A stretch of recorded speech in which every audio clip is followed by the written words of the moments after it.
Okay, back onto the street. And we'll come down here to this T-junction where we'll turn left.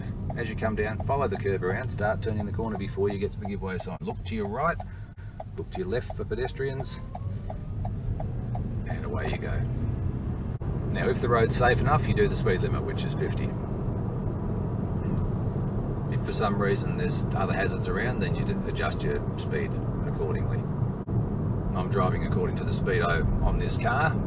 You may notice on the video that the speed showing is a little bit below the speed limit at times.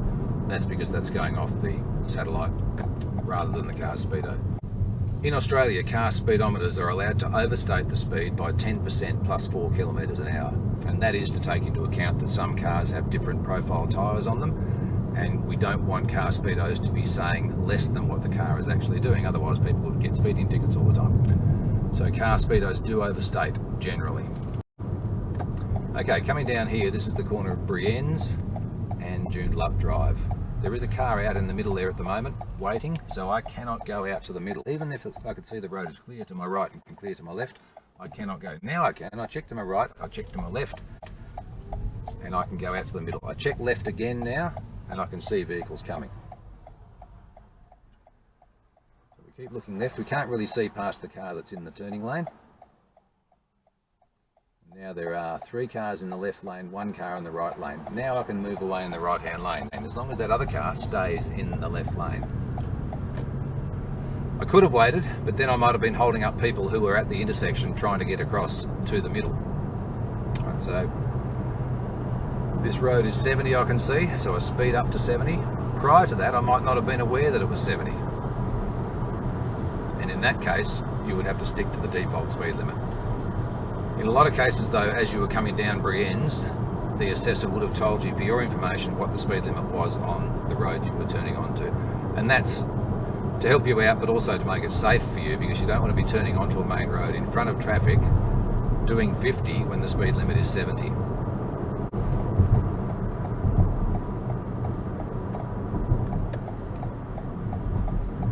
Okay, coming down to this left turn, we get into the turning lane and we slow down in the turning lane. As we come down here, we're coming down to a give-way line. We glance to our right and we can see there is traffic coming, so we let the traffic go. As the cars come past, we take the opportunity just to look ahead, make sure there are no pedestrians in front of us, and we move away. And as you can see, there are 2 50k signs there. When you're driving with your windows up on a smooth road, 50 seems very slow.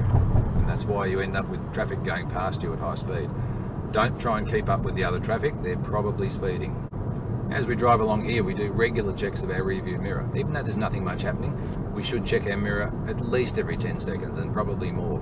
Every time you're about to slow the car down, you should check your mirror beforehand. There may be a large vehicle behind you that can't stop as quickly as you, and you need to be aware of who's behind you. Now coming up here, it's a merge point. We check our mirrors, our central mirror, our right mirror, we indicate at right, we check our blind spot over our right shoulder, and we gradually move across into the one remaining lane, cancel the indicator, to the right and check to the left as we go through the traffic light, and just keep up with the traffic flow here. We're not necessarily doing the speed limit, but we're keeping up. Now up ahead, there's the traffic light and we're going to turn left. As you can see, there are parking spaces on the left, but there's also a bike lane. Now when you're driving along at a reasonable speed, you can keep tabs on where the bikes are by using your mirrors. As you go past bikes, you'll be aware that they are there.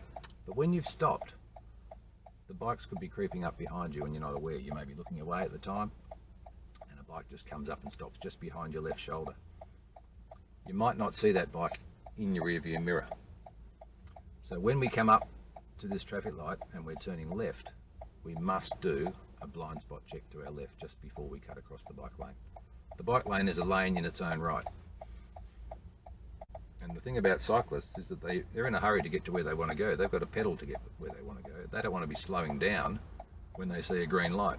So if the light's green and they're coming through, they're not going to slow down. They're going to keep on going through, and sometimes to the detriment of their own safety. So us as drivers have to be aware of where these bike riders are. So we come down to the corner, check our mirrors, and just now check our left blind spot, and then around we go. We don't necessarily slow down, we just do the blind spot check as part of the turn.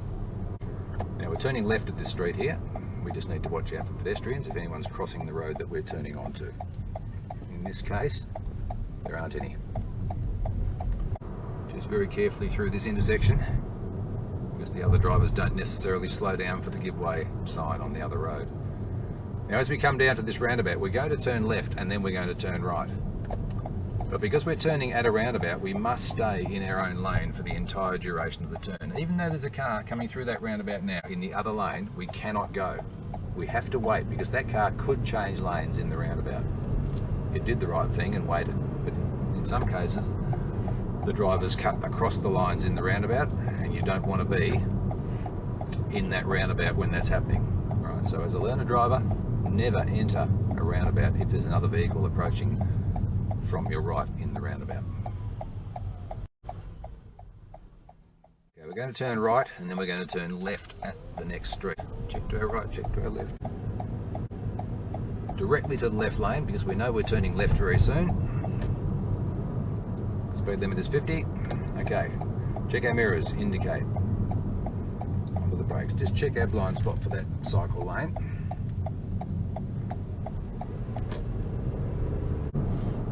Now at the end of the street, we're going to turn left. Check our mirrors, indicate and brake. And follow the curb as you approach the give way line. Looking to the right, just glancing ahead to the left, looking right again just to make sure. Now we're going to turn left at these traffic lights. Okay, when we have right of way, we just glance to our right to make sure it's clear, that no one's doing the wrong thing and trying to cut in front of us. Now, as we come down to these traffic lights, we're going to turn left. This is a tricky intersection. If there's any traffic coming through the intersection from our right, we cannot go. So even though all the traffic coming from our right may well be feeding into the right-hand lane, we have to wait until it's completely clear. As you can see, the car in front of us, the white car, it did move across to the left lane as it went through the traffic lights.